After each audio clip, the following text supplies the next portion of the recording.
Hi, football fans. It's your boy Swami D here to present our 2023 NFL Draft Preview. Some of you may know me as Darius Dale, aka Skipper, founder and CEO of 42 Macro. But before I got into finance, into the wonderful world of macro risk management, my first passion in life was scouting the NFL draft. As I fell in love with the process, the projection, the all the intrigue around it, and of course, obviously, it's the emotional aspect as well, watching these young men see their dreams come true right before our very eyes. So it's always been something that I've really been, a big fan of, and I just want to share that passion with you guys today. So without further delay, let's just get started. So just a quick disclaimer before we get going. I know we got plenty of European friends across the world, down in South America as well. Just want to remind you guys that football is not soccer. When we say football in this presentation, we're talking about actual football, not the game you get rewarded for pretending to be hurt. But anyway, so let's just review. We put out one of these previews rather, last year in anticipation of the 2022 draft. So let's just review kind of where we were and kind of give ourselves a little bit of a grade, because that's what this business is about. It's about acknowledging your mistakes, getting better from those, and ultimately just picking the right players. So reviewing our 2022 review in terms of our stock up, what we mean by stock up, what we're saying is that we are higher on the player relative to the consensus big board. Something in our visual, our scouting process suggests that this player is probably going to have more success than the consensus believes they're going to have. And conversely, our stock down category is the opposite is true, where we are just, we just don't see it with particular players, certainly not relative to where the consensus has them in terms of the ranking. So last year we had Jamison Williams, who was the consensus 13th best player overall. We actually had him at number one, the best player in the draft last year. Would have taken him number one overall if I was an NFL GM. Unfortunately, injuries, kind of delayed his season. He's got some more unfortunate news with this gambling thing going on, but it's only a 6-game suspension. And I think when he comes back from that 6 games, the whole NFL is going to be very fearful for this guy. So anyway, he kind of went right around his consensus big board. The PFF grade was not actionable, or NA, because he didn't play enough to qualify for a grade. Shifting to our number 2 stock up guy was Jermaine Johnson, the edge defender from Florida State. The consensus big board had him at 11th. We had him at 5th overall. He got drafted. He kind of slid in the draft. There's some character concerns kind of issue that came out kind of late in the process, and it caused him to fall down draft boards. But when he was on the field, he was productive. PFF grade of 72. That's pretty much, right around kind of your average starting defensive end. He was actually a little bit above average, ranked 38th among 91 qualifying edge defenders last year as a rookie. So clearly already in the top third of performers at his position. So that's off to a great start. So it's going to look like that was a steal in the draft, I think, by the end of this year. And then lastly, Malik Willis from Liberty was our 6th best player last year. Consensus big board had him at 14 overall heading into the draft. He actually slid pretty substantially in the draft to all the way down to the 3rd round, was the 86th pick. Didn't play much, but when he did play, particularly in the regular season, because he looked like a steal in the preseason. But again, that's against non-starters in the NFL. During the regular season, the issues that the processing issues really came home to roost, and ultimately he was benched for like an NFL journeyman couch guy. What was his name? Josh Dobbs, who was kind of sitting on the couch a couple of weeks prior to getting inserted to the Titans lineup. So looks like I may have been wrong on that. I'll hold out hope for at least another year. I want to see if this guy wants to compete and ultimately earn his right to be the starting quarterback down there in Tennessee. Stock down actually had a lot more success with our stock down picks. Start with our friend Trayvon Walker, who was the consensus 5th best player overall. We had an early round 2 grade on him. He actually got drafted 1st overall last year. Obviously, it was a shocker to some, not a shocker to most, in terms of some of the leaks and reports that came out before the draft. But ultimately, we just didn't see it. Obviously, he's one of the freakiest athletes in human history. It's like the LeBron James playing defensive end. But the reality is he's not very good at football. And the grade shows. I mean, the guy started pretty much the whole season for the Jacksonville Jaguars and earned a PFF grade of 58. That's number 90 of 91 qualifying edge defenders. There's only one edge defender in the NFL last year that was worse than Trayvon Walker was. So I think our early round 2 grade relative to that 1st overall draft position is, kind of looking good. sitting pretty there. Some guys are just great athletes and just, are decent football players and just never really, kind of have the ability to put it all together and don't take to coaching well. And that's kind of what we saw with Trayvon Walker. He's still got a high ceiling here, but I'm not so sure based on what we saw on film last year that he's ever going to scratch the surface of that, kind of reach that ceiling from in terms of his potential. Trevor Penning, the offensive tackle for Northern Iowa, consensus big board had him at 18th overall. We had him in a mid second round grade. Guy just gives up his chest way too much in pass pro. He actually got drafted right around his grade, his consensus big board at 19th overall. Unfortunately, got hurt, so didn't get to see much of him. He didn't qualify for a PFF grade last year. But again, all the issues and all the issues that we saw last year, I think they're going to come home to roost unless he's been really working on his hand placement and his technique this offseason. And then lastly, Ike Ekwonu, offensive tackle for North Carolina State, because it's a big board, had him with 3rd overall. We had a mid first round grade on him. He ultimately got drafted 6th overall by the Carolina Panthers. PFF grade 65. He's 47th best out of 81 qualifying tackles. So kind of middle of the pack, a little bit worse than middle of the pack from that perspective. And the issues that we saw with Ike Ekwonu, because the guy's a demon in the run game. I mean, he can root you out and get and move people. The problem in the pass game, he just sets too soft an edge. And I'm actually learned from one of my big mistakes here over the long term in recent years. Alex Leatherwood is a guy that I was pretty high on a few years ago. And ultimately his problem with giving up a soft edge, I thought that was something you can correct with just better angles in your kick set, et cetera. And, kind of put getting your midpoint of your body on the defender. And that's just clearly something that some folks just struggle with in terms of, the speed and the timing and the angles associated with, getting into proper pass pro sets. So we'll see if Ike Ekwonu can clean that up. Obviously the guy's got a ton of tools. But sometimes the tools don't turn into a beautiful home. You can have as many tools as you want, but if you don't know what you're doing when you're underneath the hood of a car, the engine's probably not going to run very well. So anyway, without further delay, let's just get into our 2022 preview. So we got a stock up here. We have 4 players in our stock up here, only 2 players in our stock down. We actually let me just take a step back and explain kind of our general thoughts and sentiments around this draft class. I've heard that it's not a good draft class. Consistently, I've heard that it's lacking in blue chip talent, and we also heard that this is going to be kind of all hell's going to break loose tonight and tomorrow night because again, folks are so many players are clustered together, so no one really knows is this guy going to go bottom of the first or top of the second, bottom of the second? Is there's so many guys clustered together. I'll address those concerns after having watched a decent amount of film, just studying these prospects. And part of the reason, I've watched a lot more film this year than normal, my Seattle Seahawks are sitting pretty from basically robbing the Denver Broncos in that Russell Wilson trade. I mean, that might go down to, if we have a good draft haul this year and these players turn out to be any good, that's going to go down as one of the best trades and or worst if you're the Denver Broncos in sports history, not just NFL history. It's truly, I mean, we got 5 quality starters out of that trade, and a few of those guys look like they could be well on their way to some Pro Bowl bids. If we get a couple more Pro Bowl type players, I mean, you're talking about 5 Pro Bowlers in exchange for a quarterback that doesn't seem like he can tie his shoes anymore. So that's going to be an issue for the Broncos going forward. But hey, guess what? I'm a happy Seahawks fan here. But anyway, we've been kind of looking at a lot of these prospects over the past kind of few months, kind of in the offseason process, just got in the film. And I disagree with, a couple of these characterizations. So it's true. There's not a lot of blue chip talent in this draft. You're pretty much going to run out of blue chip talent right around pick 8 or 9. In most years, you'll run out of blue chip talent around pick 15 or 16.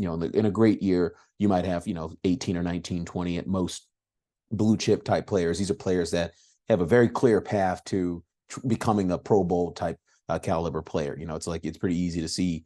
These would be your 5-star kind of recruits, if you will, if you're thinking about this from high school football to college football recruiting. So this draft is kind of devoid of blue chip players. At most, there's probably 5 or 6, right around 8 or 9 of those type of players. But what I think this draft, people have a misnomer on this draft, is there's a lot of quality football players, like a lot of quality football players. Like the 100th best player in this draft would be like the 50th best player in most drafts. And so there's not a lot of right tail risk. The right tail is not a fat right tail in terms of not a ton of blue chips, but that kind of 50th percentile to 70th, 75th, 80th, 90th percentile. There's just a lot more area under that curve this year than I think there is in normal years. Normal years, you just have kind of a top heavy, it's kind of a top heavy, triangle. This is more of a kind of a very upside down triangle, if you will, not much in terms of talent. So not much in terms of talent, once you get past kind of the mid, kind of mid third round, late third round, you're probably not going to get, you're really not hoping for starters there. Once you get in the third round, I think every team in the third round will be looking for decent, quality starter, day one starters on their football team in this draft. Now, again, it's not a lot of guys who are probably going to make a ton of Pro Bowls, but you don't build your roster with, 53 Pro Bowl guys. You build your roster with 5, 6, 7, 8 Pro Bowl guys and a bunch of guys who are, better than average at their positions, who are giving you quality reps and quality wins on a snap by snap and game by game basis. This is how you get into the playoffs and start winning playoff football games. And obviously, if you want to win NFC, AFC championship games, obviously, if you want to win the Super Bowl, you're going to need a few more of those Pro Bowlers, and they need to be led by a quality, high-end, caliber quarterback. So, that's the formula to winning in the NFL. No different than the formula to winning in basketball is, a bunch of guys that can shoot and can shoot some more. We figured that out, and the NFL has certainly figured it out as well. But I just want to share my quick thoughts on the draft from that perspective. So let's just, without further delay, let's just get into my favorite prospects and my, sort of some guys I'm lower on relative to the street, relative to consensus. So I'll start with Nolan Smith. We're gonna unpack each of these players individually, but the consensus big board has him at 17th. I have him all the way up in the 5 to 10 range. I think he's a much better football player than he's getting credit for. I think the concerns about his size are very, underrated or overrated. Will McDonald, the fourth edge out of Iowa State. The consensus big board has him at the top of the second round. There's only 31 picks this year. It's our friend Stephen Ross got knocked for tampering. Shout out to the Dolphins who are having actually, I don't know if I should say that. I don't know anything NFL. Anyway, Swami D, that's myself. I have him in round one, kind of in the 10 to 20 range. I think he's a much better football player than your traditional kind of top of the second round draft pick. When we're going to put on some film on this guy, you're going to see what I'm talking about. And BJ Ojulari, edge at LSU, is another guy that I'm much higher on than the street. Swami D, we got him at 20 in the 20 to 32 range of the first round. They're talking about second round, 48 is the consensus big board. You don't get pass rushers like BJ Ojulari in the second round. In the second round, you get guys that either freak athletes that haven't put it all together yet with football, or you get guys that are just elite football players that maybe, kind of having a step slow or a little bit too short, guys who just don't, can't put it all together from an athletic profile perspective. And I just don't get it with BJ Ojulari. I see it all with him, and he's a very young guy. I think he's only 20 or 21 years old. So I think the NFL is going to be wrong on this consensus big board ranking there. We got Cody Mock, interior O-line out of North Dakota State, FCS North Dakota State. I played at an FCS level, so I know a little thing or two about that. Don't know how it's going to translate to the NFL, but certainly when this guy was down at the Senior Bowl against all the top prospects, or many of the top prospects, he more than held his own. He looked like a legit, future Pro Bowler down there in terms of the, not only him just with the speed with which he went up the learning curve, but just his general technique and his nasty disposition is what you want to see from an interior lineman. So we got him in round one in the 20 to 32 range as well. In terms of the stock down, our boy Will Anderson over at Alabama, and this guy's a phenomenal football player. I'll say it right now, I'm not at all hating on Will Anderson. The consensus big board has him at number 2 overall. But when I pop on the tape, I don't see like top of the NFL draft edge rusher, like the guy, and obviously there's not a Myles Garrett or Nick Bosa or, there's not those guys every year, or even like an Aiden Hutchinson, who's a notch below those guys.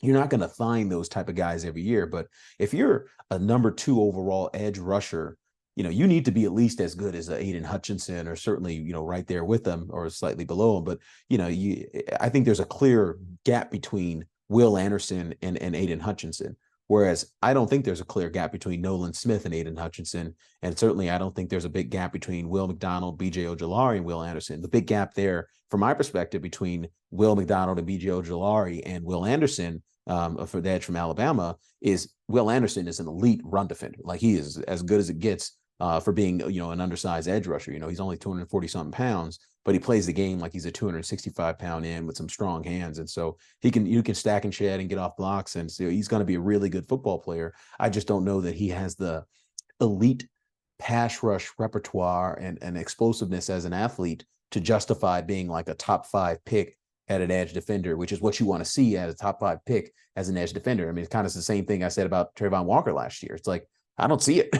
How in the hell is this guy into the top 5 if he's not putting it all together in college? And then lastly, Lucas Van Ness is a guy who shot up the draft boards during the draft process, tested really well at the combine. Ironically, didn't start at Iowa. Now, I think that's probably some senior laden stuff, going in terms of how Iowa chooses to run its program, because he was, when I put on the film, he's obviously the best player on in terms of down lineman at Iowa, but I just don't know that, like, I don't see elite NFL football player yet. And granted, he's a sophomore, hasn't started a game yet. He's played a ton of games. Obviously, he's stat sheet stuffer down there. But I think he's a developmental prospect in the same way that Trayvon Walker is. Now, could Trayvon Walker and Lucas Van Ness 2 or 3 years from now be kind of Pro Bowl caliber players? Sure, they have that athletic profile, and if you coach it out of them, you can get it out of them. But the problem is, you don't always get to coach it out of them. There a lot of times guys just don't take to coaching, and some guys are just not that going to be not that good at football. Football is a very skilled sport. It doesn't look like that when you're watching it on TV, but when you put on the tape, and we're going to put on some tape, there's every single tiny little detail is the difference between getting knocked on your ass or making the play. I mean, literally, I put my hand here or I put my hand here. I step with this angle or step with that angle. All this little tiny detail. Some guys just don't put it together, and they don't feel those angles. They don't see the pressure. The peripheral vision is just not as good. There's all these different reasons. Some guys don't have the flexibility to to do certain things, and there's all these different little things that prevent people from reaching their ceiling. But just one thing I will say is I hope all these kids reach their ceiling. It's a really fun process. That part of the process of projecting them, watching them grow as players and people is really fun from my perspective. So let's just get into it. So start with Nolan Smith here. So again, I'm very high on Nolan Smith. He's a twitchy athlete. He's got rare ability to cross the face of blockers. He's extremely slippery. He does not stay blocked. He's an elite run defender despite being undersized. The dude's an absolute freak that's already really good at football, yet he's somehow still scratching the surface of his potential. He's an unquestioned team leader at 2-time defending national champion Georgia Bulldogs, which is a team that has amidst a historic run of studs getting drafted early, particularly on the defensive side of the ball, which he played. So that means a lot to me because, as a former football player, we in the locker room always look up to the best players. I was certainly one of the best players on my team senior year. You get looked up to if you're one of the best players. It's just the mere fact that the Georgia football program with all these freaks and all these studs look up to him. To me, that's a big sign about his character and his, kind of his preparation.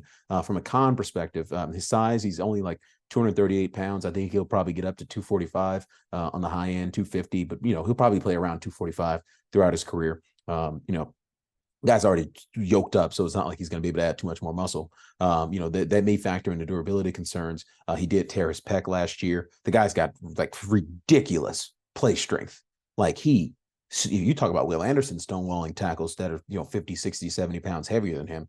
This guy just shuts you down. Nobody moves this guy I've never seen anything like it. Certainly from his in terms of size. Like he kind of reminds me of like Sean Merriman in terms of his ability to just stop the edge. Actually, no.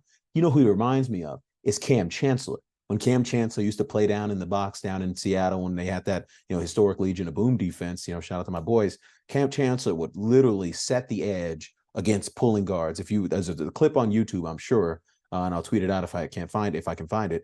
Cam Chancellor, 235-pound safety is setting the edge against probably a counter guard's kicking out, pulling guard is kicking out.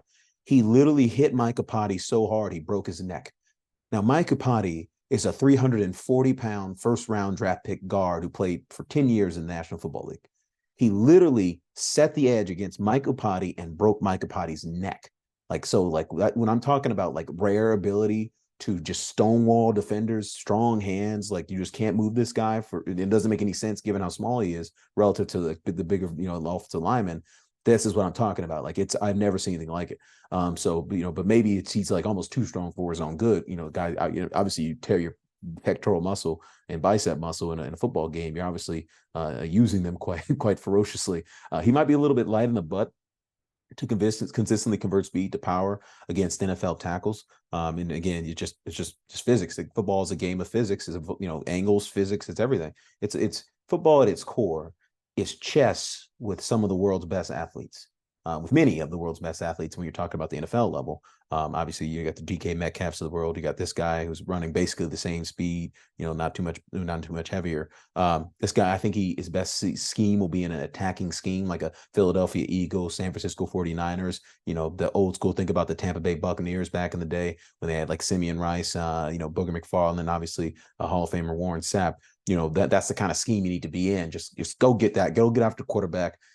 Set the edge on first down, but like second, third down, I need you just make life a living hell for the offensive line. And in terms of player comp, like I'm so glad Micah Parsons is who he is in the National Football League, because prior to Micah Parsons, I don't know that I've seen anybody kind of like be this undersized yet this impactful in the front seven. Usually guys that are this undersized are kind of like, we can't really play on every down because they're going to target you in the run game.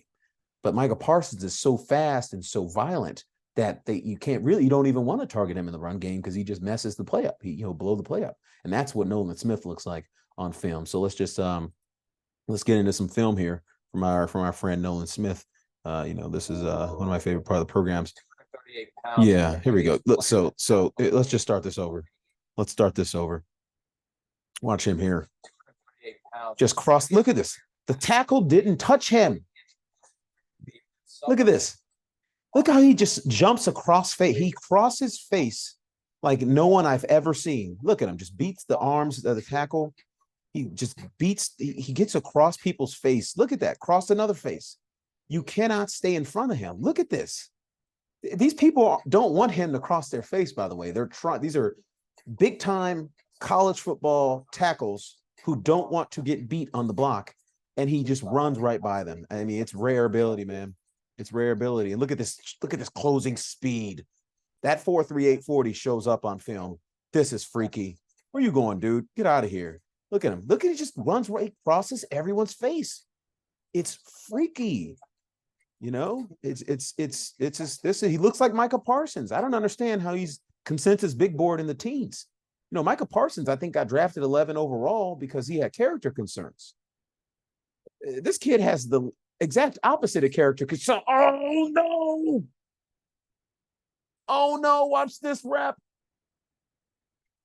Watch this rep. Watch this rep. Oh no! Oh boy! That's going to cost you in film on Sunday. That poor tackle. But you see what I mean when I'm talking about this guy. He would need more size if he didn't have this quickness, because he wouldn't be able to just get across people's faces and get around them as quickly. He can just jump step right across people like an elite running back. I mean, he looks like an elite running back when he's crossing face like that and jump cutting. It's just I've been doing this for 20-something years, man. The only other person I've seen do this at this size is Micah Parsons. And he's one of the best football players in the NFL. He's on a historic career trajectory, first couple years in the league. So I think this Nolan Smith kid, when this draft is said and done, after end of year one, and he's healthy, if everybody's healthy, I think we'll be talking about him as certainly one of the top 2 or 3 players in this draft, quarterbacks included. So we'll keep it moving here. All right. So next man up is Will McDonald IV. So pros, he's got rare get off and bend around the edge. He's got advanced hand usage to complement his legit speed threat. He'll be a sack artist on day one. Like, he knows what he's doing when it comes to the pass rush game. When you watch his tape, it consistently looks like he's moving at a much faster speed than everyone else in the trenches. Kind of like what Nolan Smith is. It's like he's a blur. Like the tackles who block Will McDonald and Nolan Smith always wind up like turned around watching the game happen because the guy just blew right by him. And like, these are legit big time tackles, many of whom will be drafted. You play tackle at Oklahoma, you're probably going to be an NFL draft prospect, if not a draft, NFL draftee. And you're playing tackle at Auburn, you're playing tackle in the SEC. You're going to be someone who gets kicked around of the draft. You might not be someone who makes it, but you're certainly going to be someone that on the NFL's radar. And the fact that these guys are moving just in a way that makes these guys look like they're like trying to catch a fruit fly, like a fly or a bug. That's what it looks like on film, and it's rare. It's very rare. From a cons perspective, he's a one-trick pony. He's going to need to master his speed rush arsenal because he's not going through anybody at the next level. I mean, just look at this guy. He looks like a wide receiver rushing the passer. I mean, obviously he's got the edge already on this guy. This guy's feet is when your knees are going like that, you're toast. If your knee is not under your base, your butt, you're already, the rep is already lost. He probably got a sack on this play. I can already tell you. But he's going to be a liability in the run game. You know, he doesn't have the hand strength, the core strength, the anger, the just the rare power that Nolan Smith has. Again, Will Anderson Jr.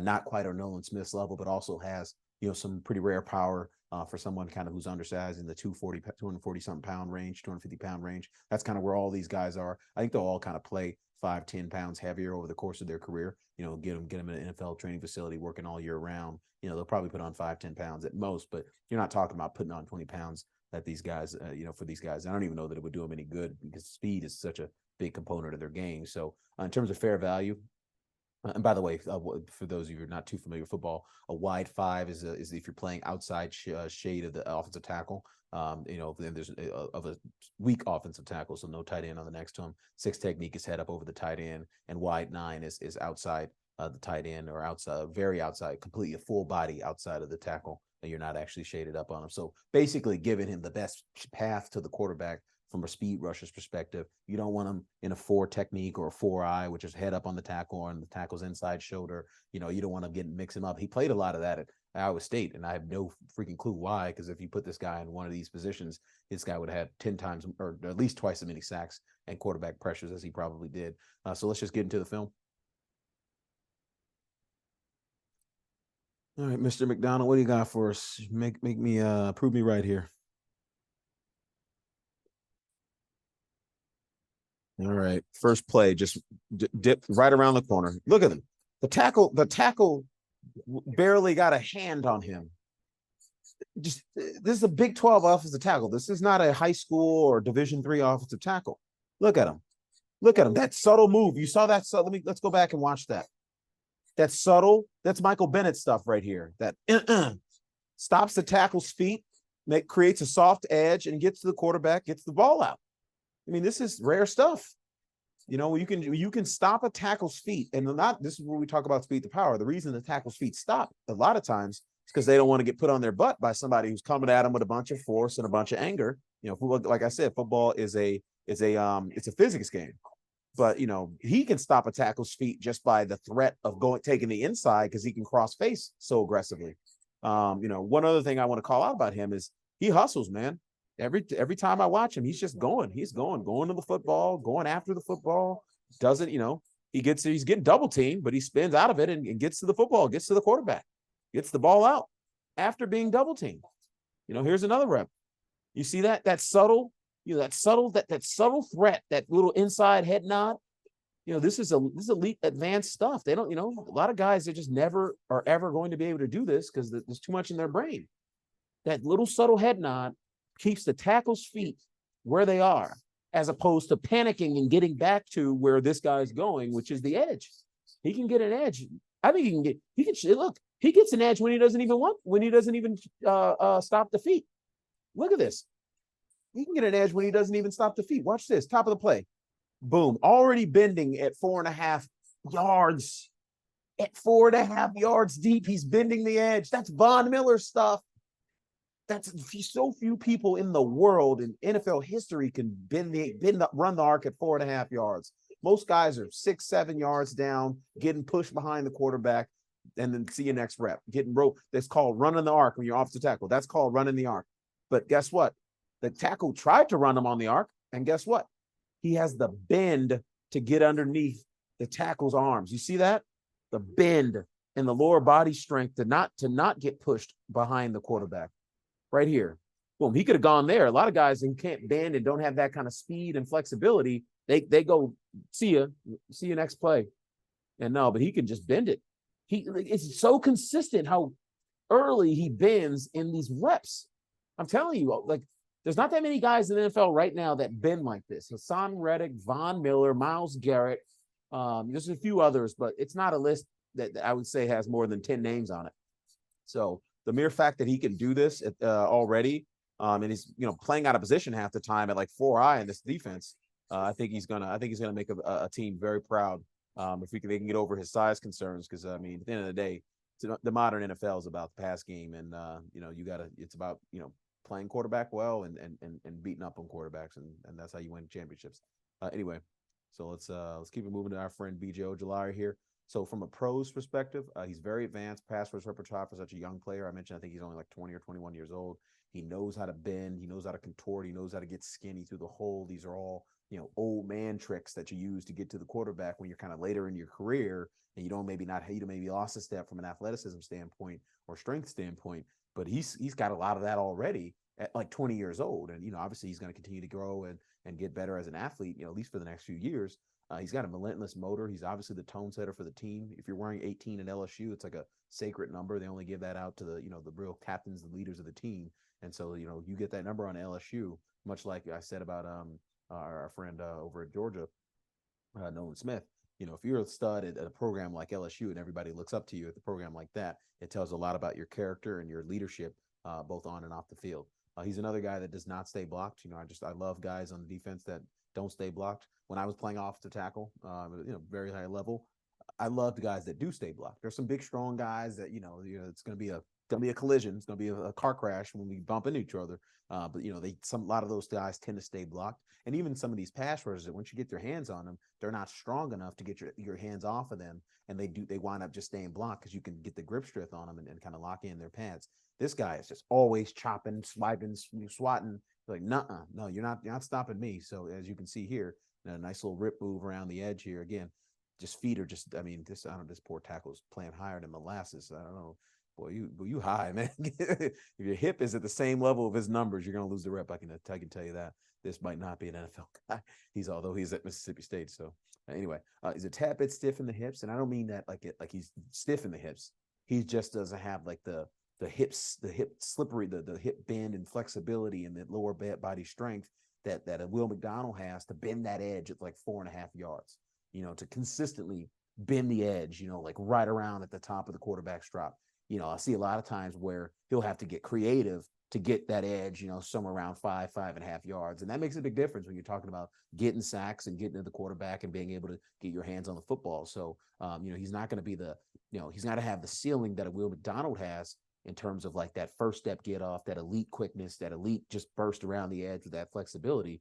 But I don't think he's too far behind. I think, quite frankly, he's a really good football player, and he's going to be, NFL, all these guys I'm talking about right now are going to be among the NFL pressure leaders, 3 or 4 years from now, kind of when, some of the guys who are currently at the top of the food chain kind of start to slow down in their careers. But, so I'm very high on all three of these guys, if you can't tell. He's going to be a liability in the run game. A lot of these guys are quite undersized. If he's not in a wide 5, a 6, or a 9, he's not as much of a liability as a Will McDonald. Will McDonald doesn't look like, he plays very hard and really wants to be good at the run game, but that's not his calling card.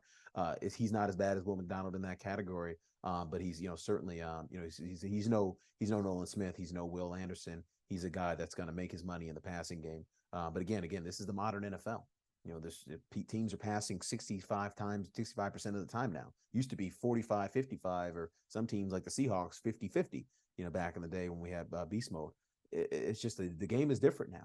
It's advanced analytics. The rules have changed. They're basically making it easier to pass. So it's you just got to roll with the flow. And at the end of the day, we want guys who are going to affect the football game, not guys who are going to affect what we think the football game should be. So that's an important in terms of player comps. Robert Mathis comes to mind when I think about this guy. Now, a lot of guys don't think too highly of Robert Mathis, but when I think about Robert Mathis, I think about, Dwight Freeney, Robert Mathis, that Colts defense, just attacking, getting after quarterbacks. Everyone knows Dwight Freeney. He's a Hall of Famer. Robert Mathis, I think, is going to be a Hall of Famer someday too. Obviously not a first ballot type guy, but I think, when we look backwards in time, 5-10 years from now, we're going to be like, this guy's still number 20 in all-time sack leader in NFL history. Not Dwight Freeney, Robert Mathis. I think Dwight Freeney is probably in top 10, but Robert Mathis is number 20 in all-time sack leads in history.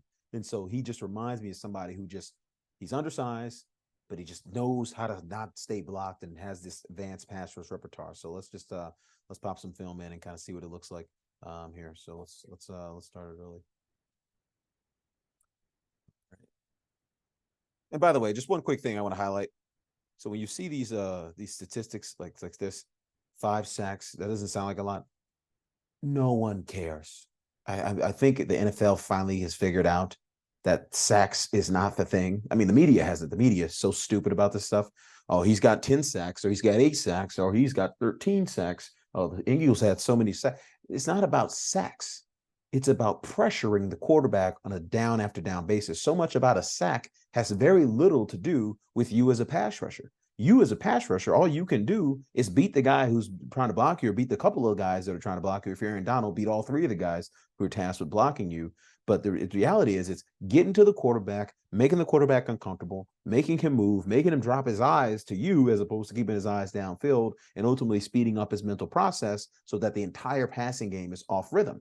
He's moving on from, read 1 to read 2, has split second too soon, right before read 1 was about to come open. That's what a good pass rush is supposed to do. Obviously, if it's a 2-3 step drop, or it's a swing pass to the flat, or, it's a quick game, there's nothing you can do as a pass rusher because the quarterback's going to get the ball out before any human being can get there. That's just what it is. So when you see something like 5 sacks going forward, for those of you who aren't into the advanced analytics community, you disregard it. It's about pressures and your pressure rate, pass rush win percentage, true pass rush win percentage, which your pass rush wins against, a real true, 5-step drop, 7-step drop type pass sets, which you almost never see in college, but you see 20, 30 times a game in the NFL. So, these pass rushers are going to be more valuable at the NFL level than they were even in college. So anyway, I'll get into the film here. This is our man, BJ Ojulari. Look at him. Look at him. See, you watch this subtleness. He gets deep and recognizes the tackle is bailing to make sure he doesn't get beat around the edge, and just the ability to just stop on a dime and cut right in there without even getting the tackle didn't get a hand on him. Man, that's an Alabama tackle who's probably going to be drafted in the first 3 rounds of the draft next year. And he just blew right by him, across his face. For starters, he had the tackle on rails, on skates, running backwards because he was fearing for his life around the edge. So that's telling you he's got the legit speed to scare, future NFL offensive tackles. Here's another rep. Oh, this is probably the rep we were showing earlier on the picture. Look at him. Beats the double team around the edge. Relentless, wouldn't give it up. Watch this. This is absurd. Watch this from the end zone angle. Watch this from the end zone angle. Just jumps, cuts across the face, that arm over. There's no chance. I mean, that's what you notice with all these guys. Watch the guard on this play. All these guys, they beat him so quickly that these people wind up watching the football game. Like he's getting hurt watching the football game because he's got beat so quickly that he's now just, all right, I don't have anything to do now. That's elite stuff, man. This isn't, you see a lot of guys get sacks with second effort. Somebody just flushes the quarterback, and, like a Trey Henderson is a guy I think of like that. And there's nothing wrong with Trey Henderson. He's a good football player. But, it's like there's 2 type of guys who are getting sacks. There's the Myles Garrett, who just beats the hell out of the guy and gets to the quarterback immediately. And then there's the Trey Henderson, when the Myles Garretts of the world beats the hell out of the guy, flushes the quarterback, and then you slide off the block, and you're strong, and you can stack and shed and get off the block. The guys that I'm talking about are the guys, in that Myles Garrett category. Now, these guys are not Myles Garrett. They're not going to be Myles Garrett. There is no Myles Garrett in this draft. To my knowledge, there's only one Myles Garrett on earth. His name is Myles Garrett. So let's keep it real. You're not going to get LeBron James in every NBA draft, but you still got to draft good basketball players, right? So that's kind of the point I'm making with this draft. Not having a lot of blue chip guys, but there's a lot of good guys like BJ Ojulari in here who are going to make teams very happy on draft day and at the end of this weekend. Let's get a couple more reps in, because I like watching this tape. He's got a lot of stuff. He's got a lot of slipperiness, a lot of juice. I hate when they have highlights that is like the guy wasn't blocked. It's not a highlight. It's a low light for the other team. These aren't highlights. What's going on? Show me something. Here we go. Yeah, let's see something. All right, here we go. Getting off the block in the run game, making the tackle. Again, these are boring highlights. Here we go. Looks like he beat the tackle here. Yep. And see, look, coming around the edge, slaps the tackle's hands down, and just like the tackle has no chance. If you're moving that way and he's coming around the edge, you have no chance to recover. No one, even NFL tackles, don't have a chance to recover there on this guy. He has a ghost move that I want to show.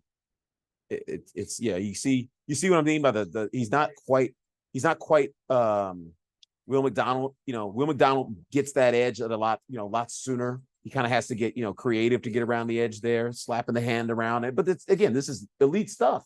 It's just not as elite as a Will McDonald. Let's see. He had a ghost move.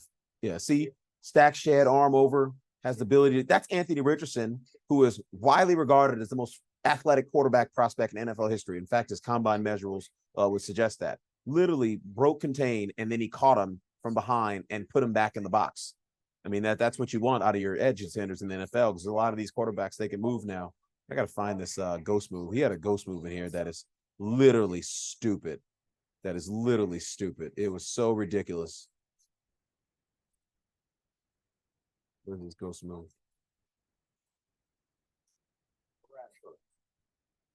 Yeah, but I mean, look at this stuff. Like, gotta get hands off me, dude. You see, it's like he can get the edge, but it's not like just with pure speed. It's with speed plus technique. Where's this ghost move? Is this the ghost move? No. I can't find it. Anyway. All right. Anyway, we'll keep it moving here. I don't keep you all night. All right. My next guy is Cody. And by the way, I gotta find this ghost move. It's so ridiculous. When you see it, you're gonna understand exactly what I'm talking about. It's so ridiculous. Is this it right here?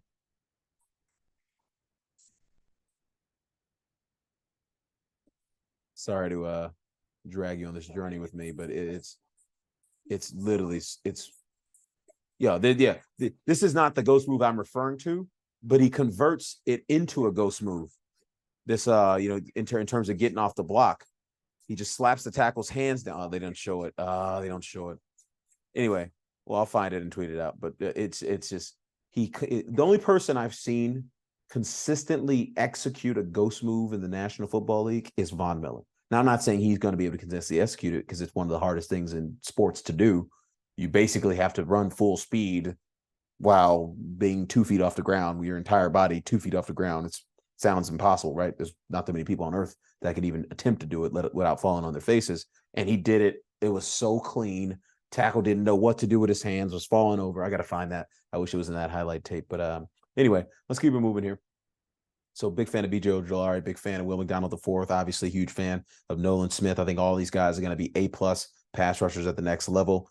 Maybe not next year. I think Nolan Smith will be, because he just so toolsy. I think Will McDonald will be. In fact, I think all these guys are going to be, kind of B+, A- pass rushers at the next level next year. I think Nolan Smith probably has upside to A+ already, based on what we've seen our friend down in Dallas do, our buddy Micah Parsons do, just coming on, bursting on the scene with all that athleticism in the front seven. Keeping it moving, Cody Mauch. When I see his film, all I can think of is Mortal Kombat. Finish him.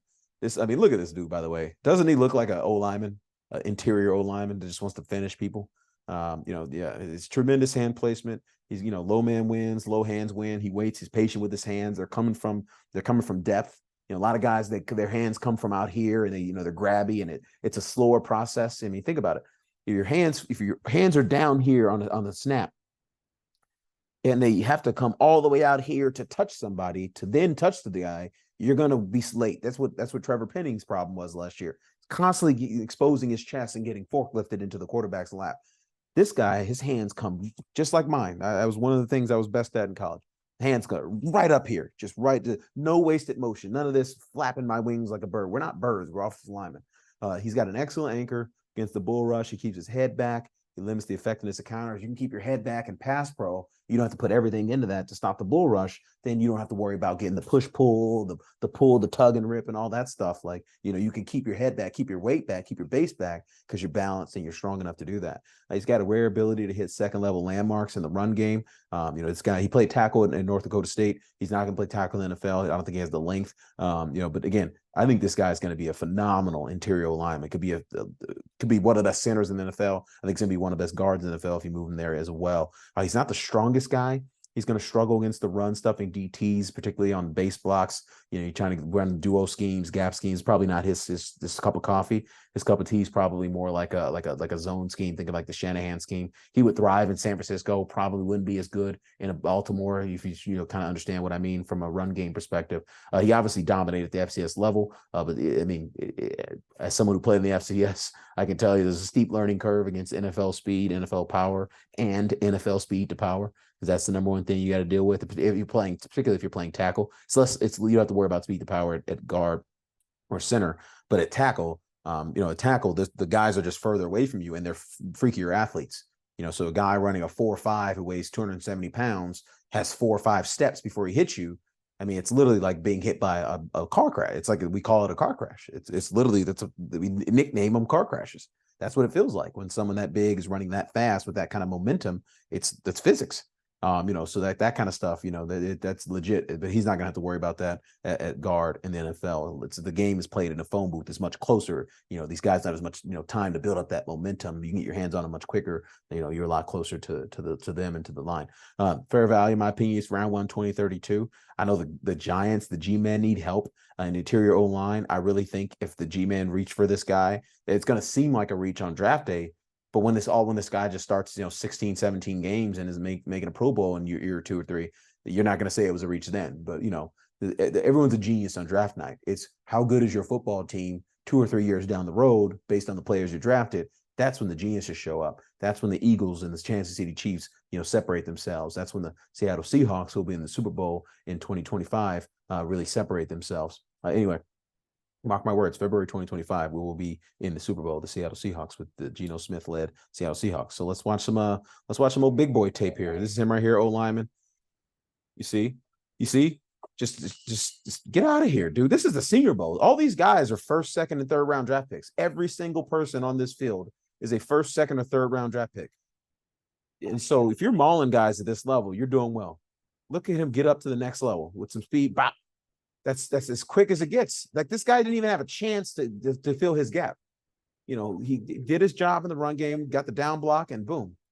Like, this guy, I mean, these people have no chance. Look at this.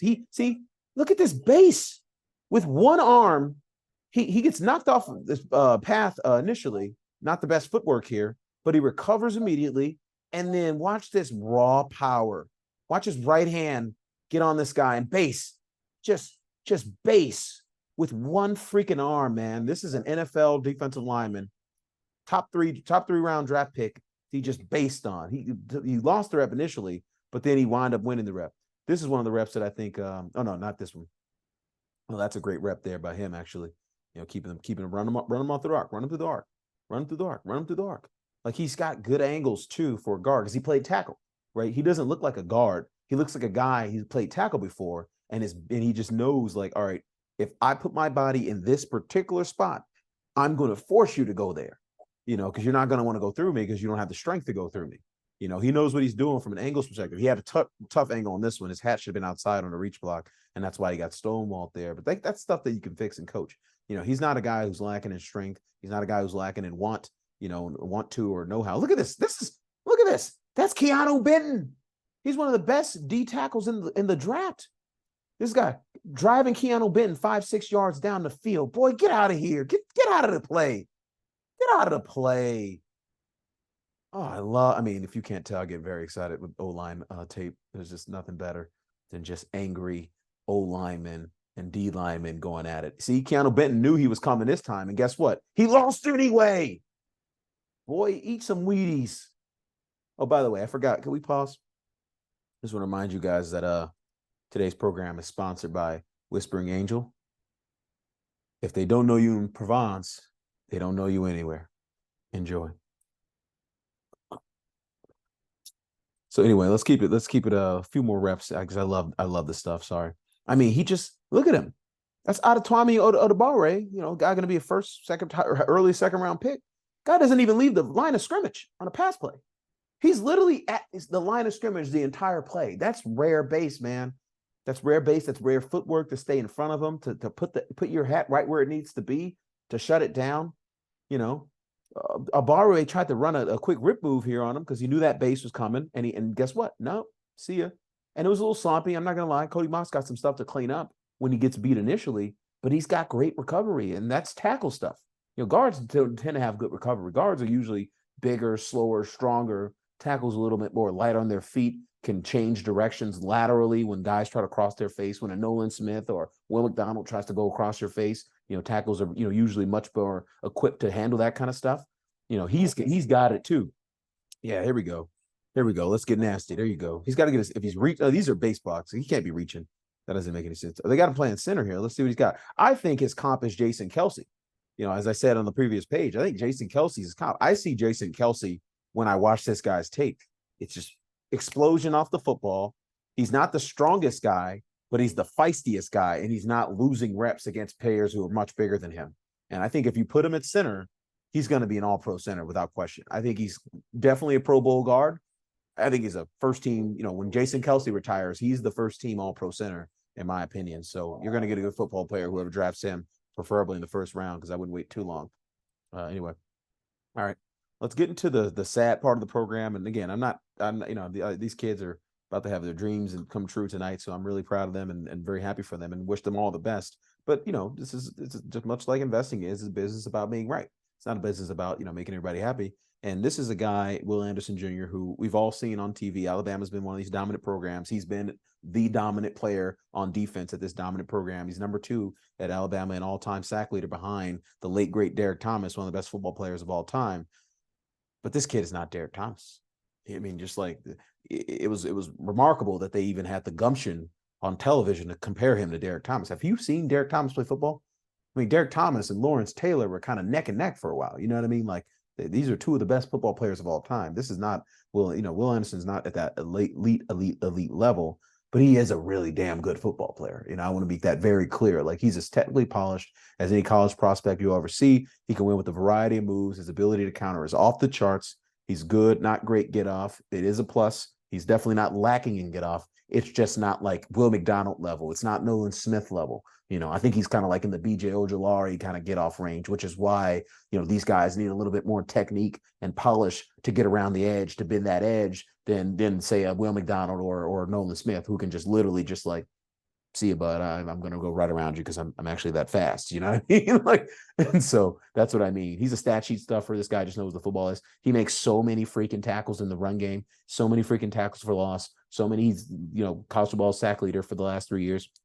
Like, he's a very, very good football player. My problem is that he's a finished product and he's the potential to make the Pro Bowl as a rookie. I think he probably will make a Pro Bowl as a rookie. But I don't know that he's ever going to make like an all-pro team. And so for how it works, for those who are not familiar, there's 2 conferences in the NFL with 16 teams in each of them. The Pro Bowl is sort of the best in each conference. So there's like, there's basically twice as many people who make the Pro Bowl as there is the all-pro team, which is like everyone in the NFL in one, kind of all-star team. I don't think he'll ever be a top 4 edge in the National Football League, but can he be a top 8 edge in terms of making Pro Bowls? For sure. He's probably already a top 8 edge right now. I just don't know that he's going to get any better than that. That's my fear when I watch his tape. But again, if you're drafting a Pro Bowl football player who's as a rookie, that's a phenomenal return on any NFL draft pick, by the way, because the NFL is horrific at drafting. There's been so many statistical studies. Obviously, Richard Thaler, as a matter of fact, was on with our buddy Med Faber on Med Faber's podcast a few weeks ago, talking about, kind of the NFL draft process and how bad basically NFL teams are, just basically you understanding value in the draft, drafting good football players to begin with, and just basically just having this long history of not being good at what I'm sitting here doing in front of you right now. In fact, they threw out a stat on that podcast that there's the probability of drafting a player that's they did this long statistical study that spanned like 10 plus years or whatever, and they presented it to a bunch of NFL front offices, and the study found that the probability that the NFL teams draft a better player than the player that was immediately drafted after the person that was studied, each interval in the study, is 52%. 52%, which means you're basically a coin flip as an NFL front office executive at drafting a person that is better than the person who gets drafted immediately after the pick you make, which tells you that it's literally a crapshoot. Now, of course, it's a crapshoot. You're projecting guys from different schemes. You're projecting guys in college that college football is just different than NFL football. It's always going to be a prototypical passing game. These guys on the edge are too freaky. The corners out there are too freaky. The safeties close to space across the field too freaky. The linebackers run too fast, so gaps get closed. Everything is faster in the NFL. And so like you just can't run this bubble gum, just the Oregon Duck Chip Kelly offense nonsense. That's why it didn't work in the NFL. You can't, everything can't be living out in the flats because guys rally to the football and run. The guys in the D line, the D tackles will get out there and make the tackle in the NFL. That's not necessarily the case in college. So a lot more stuff, you can get away with a lot more stuff as an offensive coordinator in college, which is why we saw Cliff Kingsbury down in Arizona really struggle to implement the spread. He's one of the most bright minds in the world at the spread offense, one of the best QBs in the history of the spread offense back when he was at Texas Tech. Obviously, he really knows what he's doing, and he just couldn't get it going, couldn't get it off the ground because guess what? NFL defenders, particularly in the front seven, where it really matters in terms of the short, passing game type stuff, they're just too fast. And you can't get away with it. You need to have longer developing pass plays that create space and put defenders in binds. You're not going to put anybody in a bind with a 5-yard slant or swing pass and a tunnel screen. Nobody's in a bind. There's just a bunch of guys running to the football. And so that's kind of what I mean. So I don't even know how I got into that tangent, but in terms of fair value, he's round 1, 10 to 15. I like him to Max Crosby, right? Like Max Crosby is a guy. In fact, Max Crosby is almost like a perfect comp for him. It's like when you think of the best edge rushers in the National Football League, who do you think of?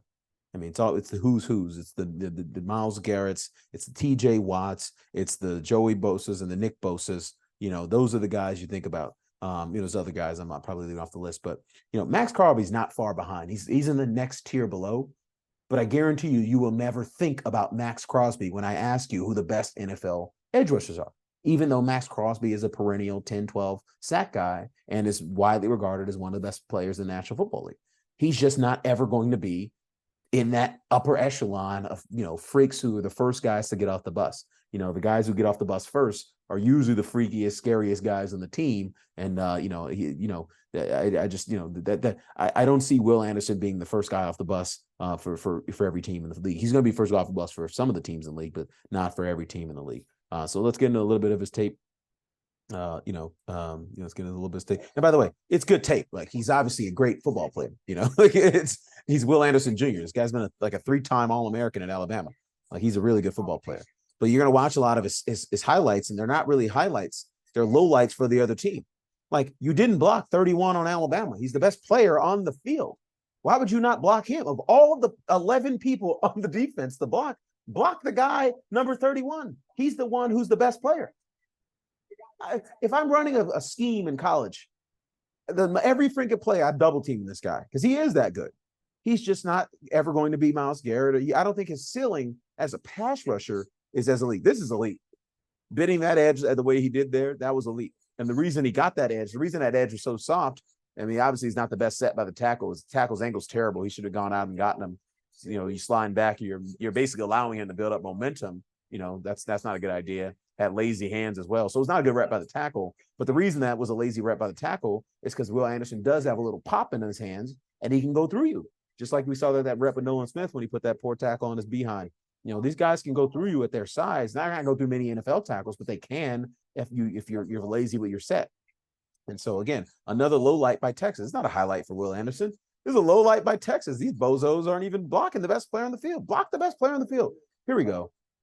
You see, couldn't get the edge, but he had the long arm stab. He could cross over. He understands what I say. He knows where the football is. He's very good. He's very aware of the football, like freakishly aware, as good as I've ever seen, in the front seven in terms of just like, I'm here to make tackles, no matter if it's a run play or a pass play or whatever. He's just here to make tackles. Very athletic, very nice. Yeah, no, this is and see, you're gonna see him do stuff like this in NFL. He's going to the Pro Bowl. He's a good football player. He's just Max Crosby in the pass rush game. He's not Myles Garrett. He's not Micah Parsons. He doesn't have the elite stuff. Again, these are not highlights for Will Anderson. And we're almost halfway through the video. Half of the plays in this video are people not blocking him.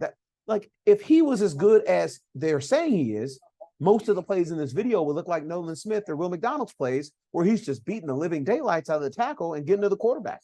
And as a matter of fact, deja vu, I actually spoke too soon.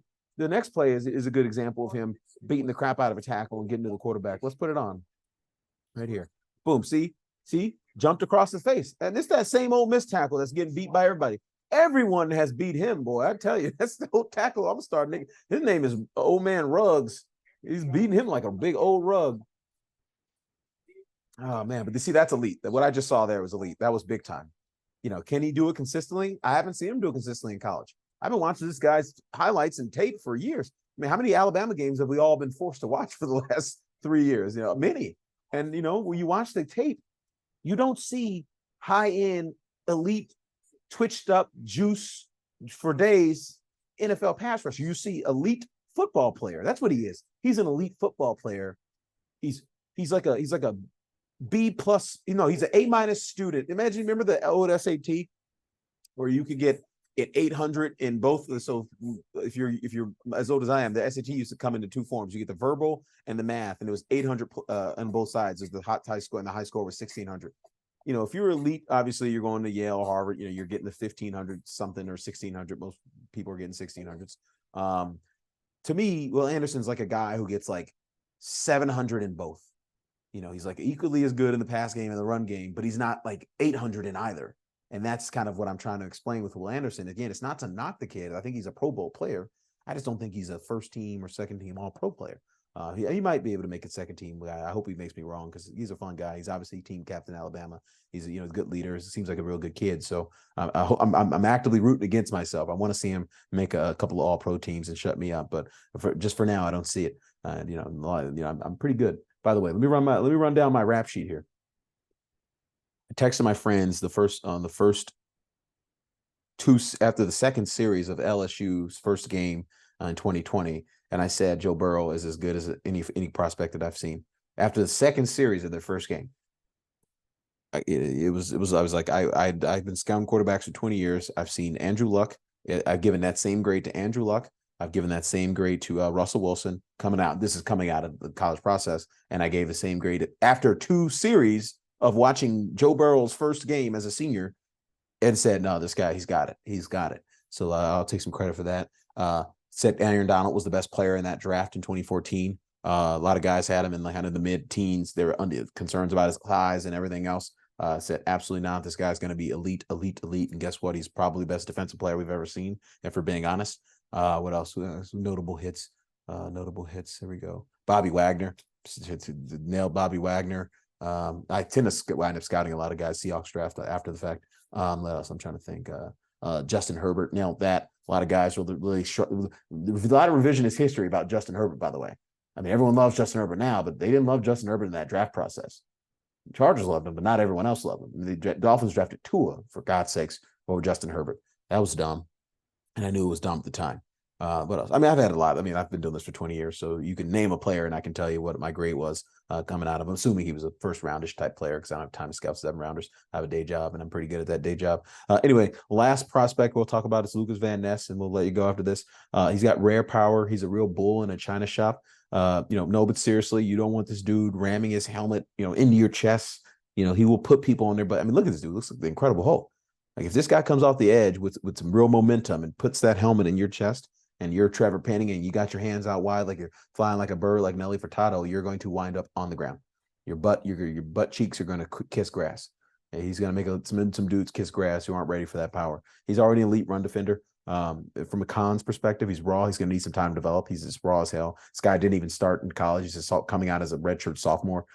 He's got stiff hips. Doesn't have the best change of direction. Like he's not going to threaten the edge against even average tackles. Like if you have stiff hips, that running that arc, you can't run full speed or in a circle.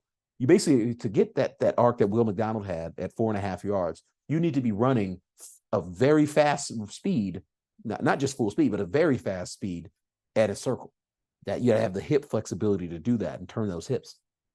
Not only does he not have the speed, he does not have the hip flexibility to even attempt to do that. And, he just not going to be able to do it in the NFL. So I struggle with kind of him playing on the edge consistently. They're going to have to move him around. He's going to be, I think he's like a not 3 tech. I think he can bulk up and be a 3 technique, but to me, he's like a 5 technique and a 3-4 scheme, like the old Steelers 5 techniques. That's kind of like he played like the JJ Watt position. Now this kid is nowhere near JJ Watt. Let's be totally honest here. I'm hesitant to even say that out loud, but that's kind of the position you think he'll play. It's like, all right, I can play head up on the tackle. I can play type 5, 4-eye, depending on what we need. I can slide down in the 3 technique on passing downs. That's kind of who this guy reminds me of. He reminds me of Sam Hubbard in kind of like He's a good football player, but not a great football player. Doesn't really do one thing particularly well. But Sam Hubbard plays hard and is strong and is reasonably athletic, and that's kind of who I see of Lucas Van Ness. If you get Sam Hubbard in middle of the first round, you're probably going to be disappointed. But if you get Sam Hubbard in early round 2, particularly after you already got a first rounder, if you're early round 2, you already drafted somebody in the top 10, 15 picks, you like that person, and then you come away with Sam Hubbard in early round 2, that's a phenomenal draft on day 1 and day 2. But if you get Sam Hubbard in the middle of the first round, which is where he's projected to go, and that's your first round draft pick, I don't know that you're going to love it. That's what I mean. Sam Hubbard, by the way, is a defensive end for the Cincinnati Bengals. All right, so let's get into some tape study for Lucas Van Ness here, our last guy. Here we go. All right, see, stack and shed, got pop in his hands, can get off the block. But again, that's a coverage stack. I mean, that took forever to happen. He didn't beat the guys cleanly and immediately. I mean, I like how he switched from the run game to the pass game there. Stack, shed, get off me. But again, that's a Nebraska or Nevada guard. He's not this guy. Look, so look at this. Change direction and fall. Look, guy tries to change direction, falls down. Look at him. I mean, granted, CJ Stroud should have got rid of this football, or at least took off running. But this is what I'm talking about. When I'm talking about, he's not an elite athlete from a change of direction and flexibility standpoint. It's a quarterback. This is $1 million ticket right here. You can make $1 million if you put that guy on the ground, and you fall down. And that's what I'm talking about here. So I just don't see it. See, this is elite. That raw power to shock guys, where the upper body to go wherever he wants it to go. He's got that. JJ Watt had that. But again, this is not JJ Watt. Let's be clear here. All right, let's see.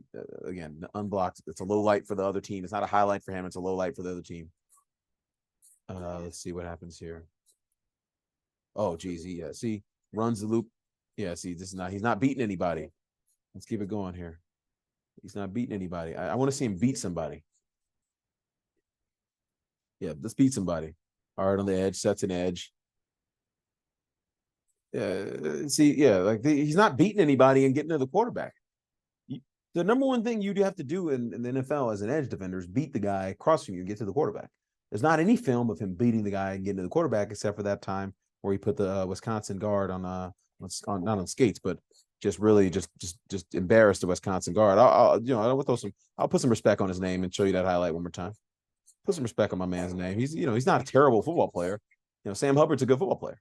Sam Hubbard can do this, but can Sam Hubbard do that consistently, week after week, snap after snap against the best players in the NFL? No. Sam Hubbard's not going to. He's going to get beat.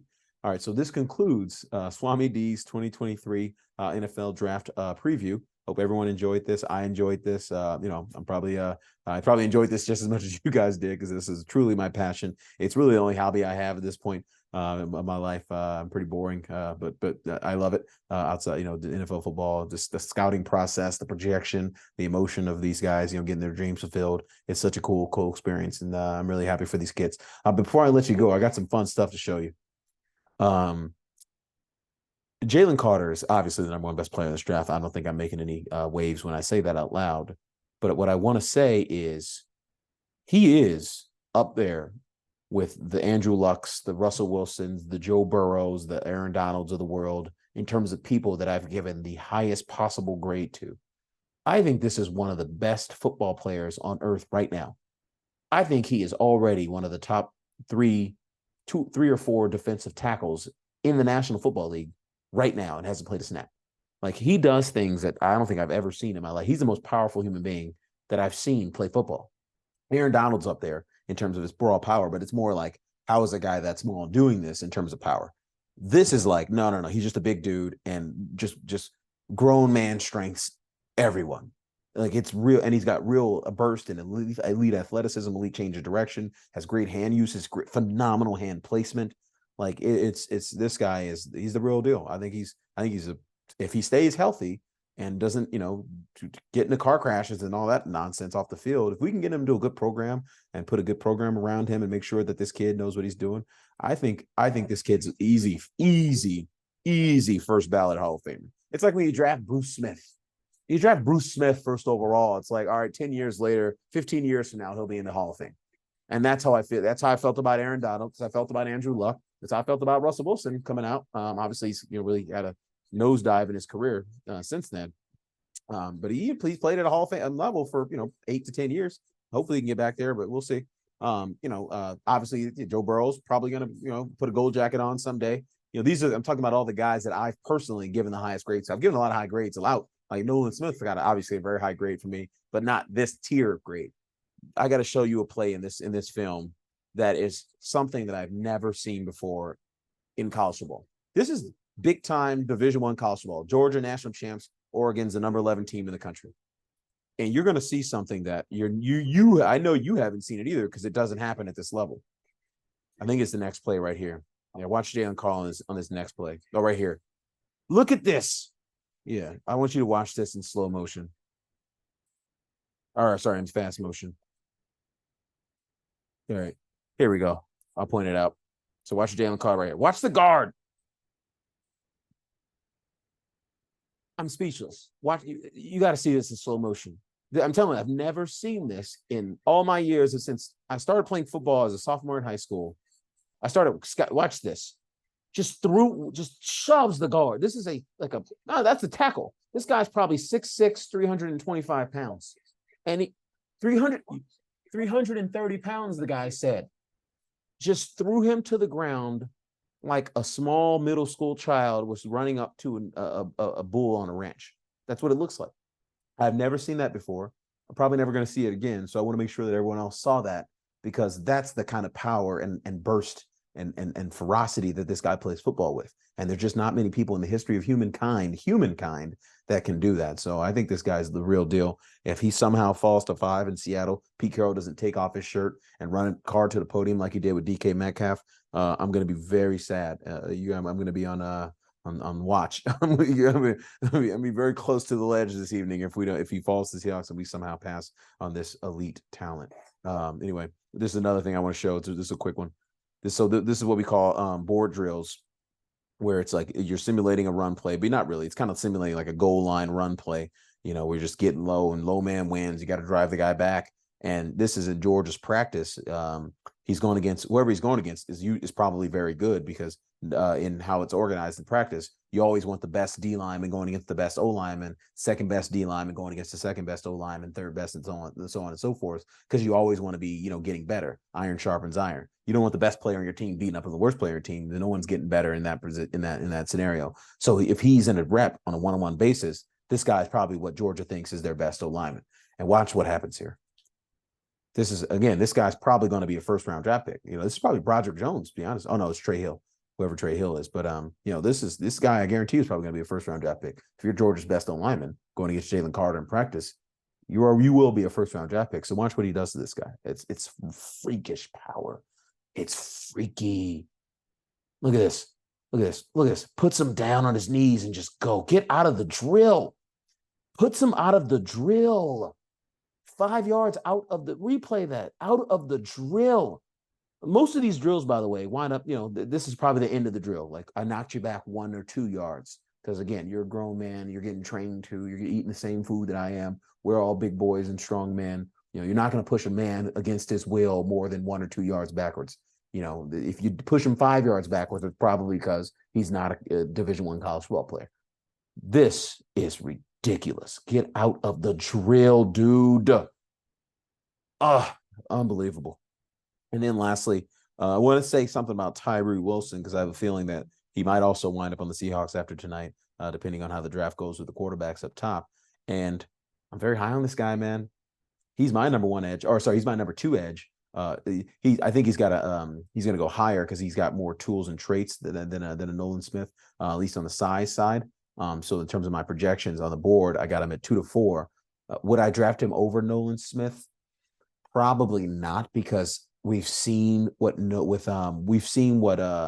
Micah Parsons has done in the National Football League, and it's given me confidence that a Nolan Smith can come in and fulfill that role in the front seven for another team. Prior to Micah Parsons, I would take Tyree Wilson over a Nolan Smith as my number 1 edge. But Nolan Smith is my number 1 edge. Again, I have him lower in the rankings because I don't think the NFL has Nolan Smith that high. But I think this guy, he's got it, man. This guy's got it. They both have it. They both have it. And he's kind of just coming into his own. I think he's a 5th-year senior. Played really well last year. Played at an elite level. Played really well in 2021. Played at an elite level in 2022. And like it looks good, man.